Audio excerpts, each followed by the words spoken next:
Okay, picture this. Your braids, right. Not just a hairstyle, but like a living library holding prayers, stories, paths, passed down forever. Yeah, or imagine drums.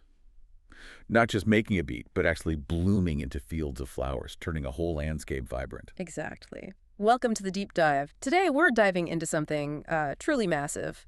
She Who Carries the Sky by TATANKA. And when we say massive, we mean it. It's over 5 hours long, an AI-generated journey, but deeply rooted in West African sounds. Lo-fi jazz, soul, funk. It's quite a blend. Yeah, it really is. And TATANKA says the core mission here is, well, it's about celebrating that feminine force, the one holding culture, memory, the future, all of it in balance. It makes you think of what Chimamanda Ngozi Adichie said, if the full humanity of women isn't our culture, then we have to make it our culture. Right. So our mission today is to explore how this huge sound experience takes that idea and makes it something you can almost feel, something lived. And we've been looking at the album notes, the libretto, the project descriptions, all of it. There's a lot there. Well, yeah. And what emerges are these 6 kind of interwoven themes: resilience, heritage, hope. It's all in there. We think you'll find some pretty surprising connections as we go. Okay, so let's start with one that really grabbed me. This idea of hair. Yeah. How can something so personal be like a living archive for a whole people? That's exactly what the Braids of Time gets into. The album argues, quite powerfully, I think, that hair isn't just decoration. It is an archive. Active. Active how? Well, every twist, every plate, it's shown to hold something. A prayer, maybe a name someone once remembered, a path. It's passed down through touch, right? Hands learning from mothers, grandmothers. So the act of braiding itself becomes a transmission of history. Exactly. A lineage of care. It reframes those domestic arts we sometimes dismiss. Here, they're sacred technologies. Wow. And the notes mention 300 voices rising up from the braids. And how they can, like, lengthen to water crops or cradle babies? Yeah, it makes kinship almost. Yeah. Infrastructural. Yeah. Like how communities survive. It shows heritage as something tactile, rhythmic, learned through muscle memory, in everyday spaces, porches, firesides. So it's not just abstract history, it's lived, felt. Precisely. Those beauty rituals become mnemonic devices, social contracts even, portable libraries, Yeah. and the music itself, the sound of the album. How does that connect? Well, the use of loops, refrains, returns. It sonically mirrors how tradition works, doesn't it? It persists, it adapts, it gets stronger each time it's repeated. Ah, okay, so the form matches the content. Exactly. It suggests memory's real strength is in that communal practice, that constant renewal, like the loops themselves, memory in motion. That's such a powerful way to think about heritage. And it feels like it's not just about looking back, right? It's about, well, empowering the future, especially for women. Absolutely. And the album flows right into that with a track called Daughters of the Dawn. Okay. It paints this picture. Girls, women, gathering at sunrise. Each one's holding a flame passed down through generations. Their voices start quiet, but then they swell together.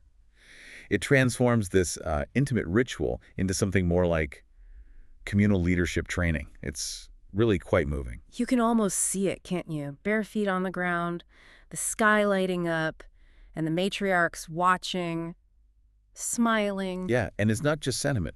The music itself, the rhythm, acts as a kind of civic tool. It shapes the collective pulse, guides this emergence of new leaders. But it's not just quiet leadership, is it? You mentioned resistance, too. Right, it doesn't shy away from that.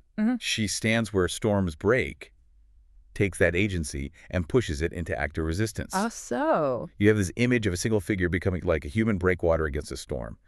Lightning actually braids into her hair. Her voice learns to roar. Wow. And she turns the destructive waves into light. So it's not just personal resilience like self-help. It's structural courage. Her strength shelters everyone. It insists survival isn't, supposed to be quiet. That strength turning into protection for the whole community, that's powerful. Yeah. Okay, so thinking about that energy, that strength, how does rhythm work in this album? It's not just a beat, is it? Not at all. Drums that bloom is where this really comes alive. Yeah. It imagines drumming as horticulture. Horticulture, like gardening. Yeah, exactly. Each drum strike sends petals into the air. Plains become seas of flowers. The rhythm is ancient. It connects celebration directly to things like stewardship, food security. So joy isn't separate from survival. It is survival. It's cultivation. Literally growing sustenance and happiness through rhythm. And I remember reading about the call and response in that track, like, ow! It pulls you in. It does. It makes you a participant. The drum becomes almost a teaching tool, like an oral syllabus for organizing life work, rest, ritual. It's for living, not just dancing. Okay, so rhythm cultivates joy. But what about pain? Does it address hardship? Oh, absolutely. That leads into dancing over thorns. Here, the dance itself transforms pain. Each bruise becomes morning light. Each step on thorns makes flowers bloom. So it acknowledges the hardship. It fully acknowledges betrayal, loss, hunger, all of it. But it refuses to let despair win the dance floor.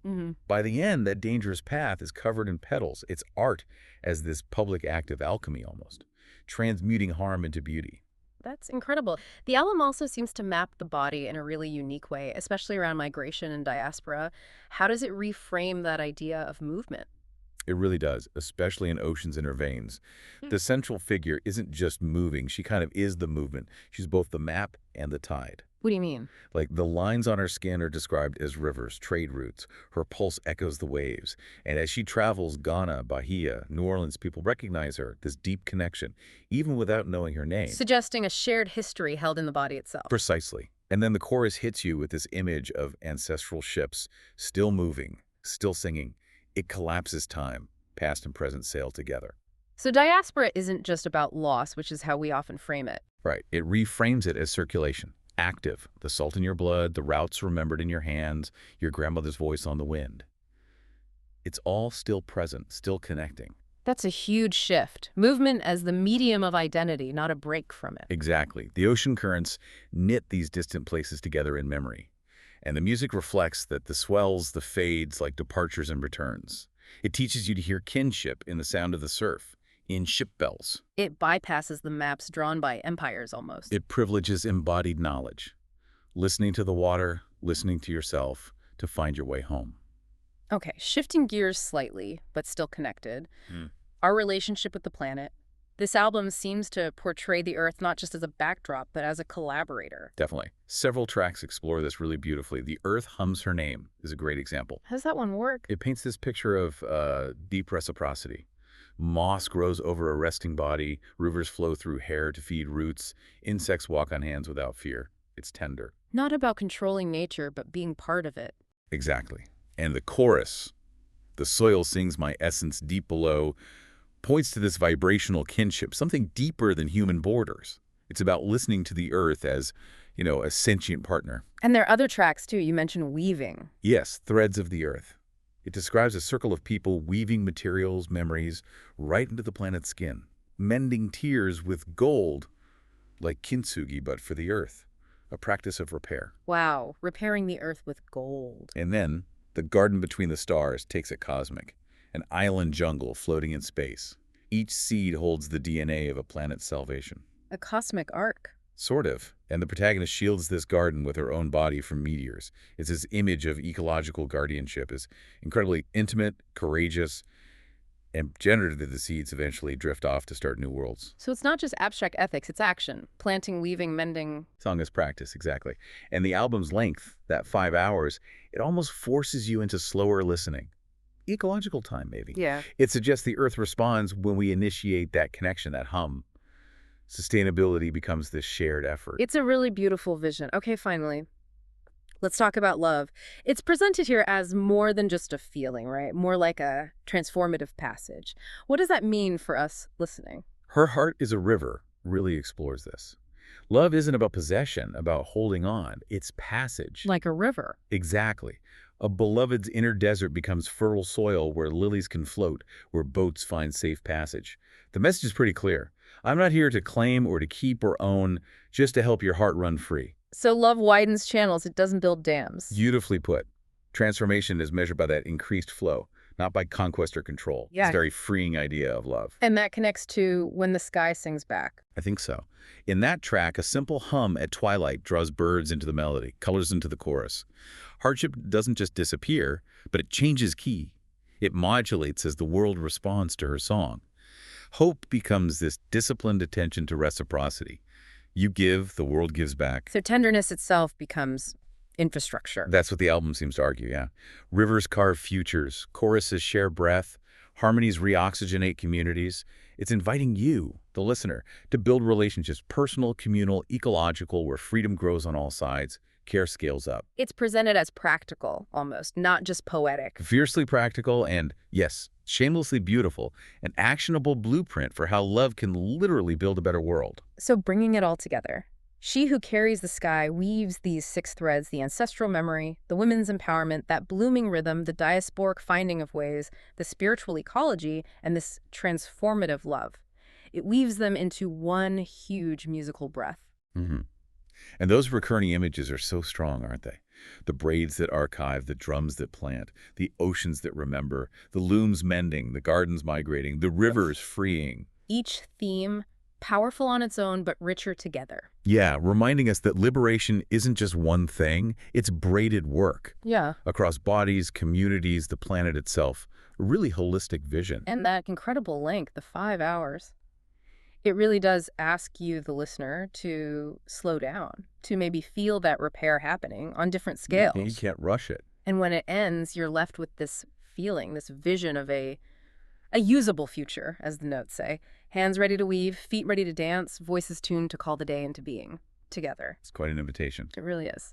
So as you think about this journey we've taken through She Who Carries the Sky, maybe ask yourself, what does it mean for you to be a keeper of continuity in your own life, in your own world?